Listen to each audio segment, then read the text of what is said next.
শ্বশুর মশাই, কালকে আমাদের ছোট্ট একটা ভুল হয়ে গেছে। কি ভুল হয়েছে বা?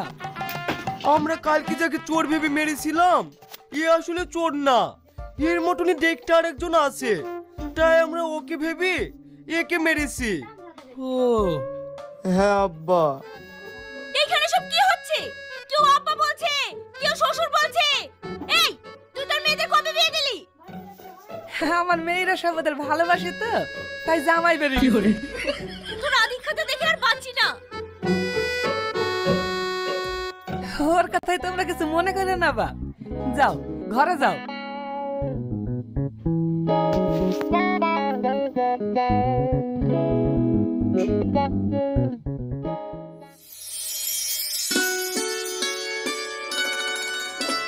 তাহলে তোমরা দুই বোন? হ্যাঁ। আমরাও দুই বন্ধু। তাহলে তো খুব ভালোই হলো। হে, তোমার আব্বা তো আমাদেরকে মেনেই নিয়েছে। চলো না, আমরা বিয়ে করে ফেলি। হবে না, আমাদের বাড়িতে একটা নিয়ম আছে, 30 বছর মেয়েদের বয়স না বুঝলে বিয়ে দেয় না। এর জন্য তো বেটি এখনো বিয়ে করেনি। কি? হ্যাঁ। না না, আমরা অতদিন অপেক্ষা করতে পারবো না। তাহলে কি আর করবা বলো? আইডিয়া, আমার মাথায় একটা প্ল্যান আছে। কি প্ল্যান? তাহলে তোমরা সবাই শোনো।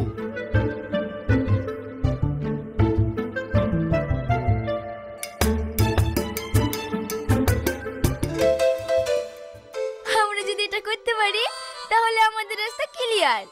ঠিক আছে, তোমরা এই দিকটা দেখো, আমরা ওই দিকটা দেখছি। এই চল।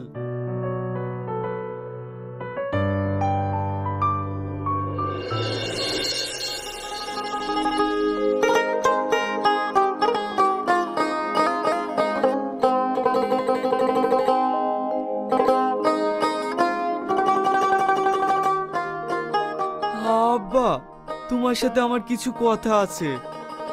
হ্যাঁ, কি বলবি বল। আব্বা, মা মরে যাওয়ার পর থেকে তোমার এইভাবে একা একা কাজ করতে কষ্ট হয় না? কষ্ট হলেই বা কি করার আছে, নিজের কাজ কষ্ট হলেও করতে হবে। আব্বা, তোমার বয়স কত হইলো? কত আর হবে, ওই 40 বছর মতো। চাচা, এখনকার লোক 60 বছর বয়সেও 4টি বিয়ে করছে, আর তুমি তো কোনো আইবড় আছো। তোরা কি বলতে চাইছিস ঠিক করে বলতো। চাচা, তোমাকে যেন একা একা কাজ না করতে হয় সেই ব্যবস্থাই করতে যাচ্ছি। মানে? তোমাকে বিয়ে করতে বলছি চাচা। কি? হ্যাঁ আব্বা, তোমার এই কষ্ট আমি আর দেখতে পাচ্ছি নি, তাই আমি ভাবছি তোমার আবার বিয়ে দেব। তোর কি মাথা খারাপ হয়ে গেছে? তোর বয়স যখন 5 বছর তখন তোর মা মারা যায়, আর তখনই তো আমি বিয়ে করিনি, আর এখন বিয়ে করব? করে ফেলো চাচা, করে ফেলো। এত ভালো কপাল কার আছে? সবারই বাপ ছেলের বিদ্যায়, আর তোমার ছেলে বাপের বিদ্যা বলছে। কিন্তু এই বয়সে আমাকে আর কে বিয়ে করবে বল? আরে করবে চাচা, করবে। তুমি শুধু একবার রাজি হয়ে দেখো, মেয়ে আমরা দেখছি। ঠিক আছে, দেখ।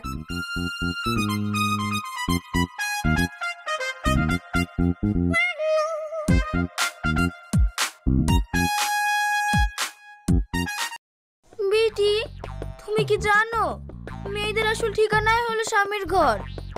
তোরা কি লাগিয়েছিস বলতো? সকালবেলা থেকে বিয়ে বিয়ে করে শুধু আমার মাথা খারাপ করছিস। আমি তো বললাম এখন বিয়ে করব না। কেন বেটি? তুমি যদি বিয়ে না করো তাহলে আমাদের রাস্তা ক্লিয়ার হবে না। কি? তোরা আমাকে পথের কাঁটা ভাবছিস? না না বেটি। মা। আরে আরে আরে, ওঠো ওঠো। কি ব্যাপার, হঠাৎ করে তুমি আমাকে মা বলছো কেন? হঠাৎ করি না বেটি, যেদিন থেকে আপনাদের বাড়িতে এসেছি সেদিন থেকে আপনাকে দেখলেই আমার মায়ের কথা মনে পড়ে। হ্যাঁ বেটি, চাচি একদম আপনার মতনই দেখতেছিল। কি বলছো এসব? হ্যাঁ বেটি, আপনাকে একটা কথা বলবো, কিছু মনে করবেন না। না না, বলো। বলছি, আমি আপনাকে সারা জীবন মা বলে ডাকতে চাই। ঠিক আছে, ডেকো। কিন্তু এইভাবে কি করে দেখবো? তাই বলছি, আমার মা মরে যাওয়ার পর থেকে আব্বা এখনো বিয়ে করেনি, আর আপনারও বিয়ে হয়নি। তাই আমার আব্বার সঙ্গে আপনার বিয়ে দিয়ে সারা জীবনের জন্য আপনাকে মা বানিয়ে নিয়ে যেতে চাই। প্লিজ বিটি না করেন না। হ্যাঁ হ্যাঁ বেটি, তুমি রাজি হয়ে যাও। ঠিক আছে, তোরা যখন বলছিস তাই হবে।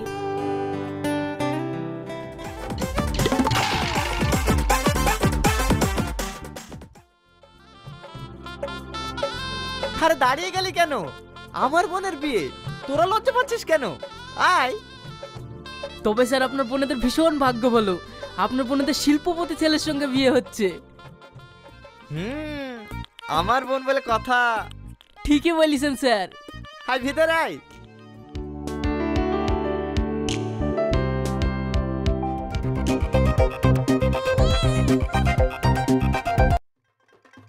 স্যার, আপনার বোনেদের কার সাথে বিয়ের কথা বলছিলেন? শিল্পপতি ছেলের সাথে। কিন্তু স্যার, এই দুজনকে দেখতে সে চোর দুটোর মতো লাগছে না। চুপ কর, এর চোর কোথা থেকে আসবে?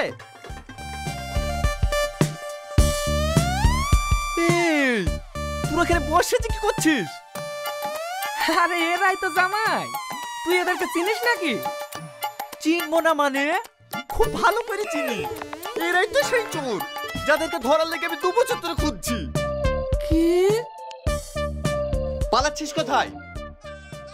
এইবার আমার মেয়ে দুটোর কি হবে? আবার তুমি বিলি টেনশন করো না, এবার তোমার ছেলে প্রমোশন পাক্কা। হ্যাঁ,